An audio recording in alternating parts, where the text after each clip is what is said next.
Price God. இன்றைய தியானம் யோவான் 15:12 வரை. நான் உங்களில் அன்பாய் இருக்கிறது போல நீங்களும் ஒருவரில் ஒருவர் அன்பாய் இருக்க வேண்டுமென்பதே என்னுடைய கற்பனையாய் இருக்கிறது. ஒருவன் தன் சிநேகிதருக்காக தன் ஜீவனை கொடுக்கிற அன்பிலும் அதிகமான அன்பு ஒருவரிடத்திலும் இல்லை. நான் உங்களுக்கு கற்பிக்கிற யாவையும் நீங்கள் செய்வீர்கள், ஆனால் என் சிநேகிதராய் இருப்பீர்கள். இனி நான் உங்களை ஊழியக்காரர் என்று சொல்லுகிறதில்லை. ஊழியக்காரன் தன் எஜமான் செய்கிறதை அறிய மாட்டான்.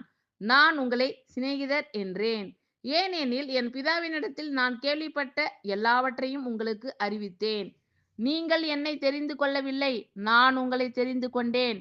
நீங்கள் என் நாமத்தினாலே பிதாவை கேட்டுக்கொள்வது எதுவோ அதை அவர் உங்களுக்கு கொடுக்கத்தக்கதாக நீங்கள் போய் கனி கொடுக்கும்படிக்கும் உங்கள் கனி நிலைத்திருக்கும்படிக்கும் நான் உங்களை ஏற்படுத்தினேன்.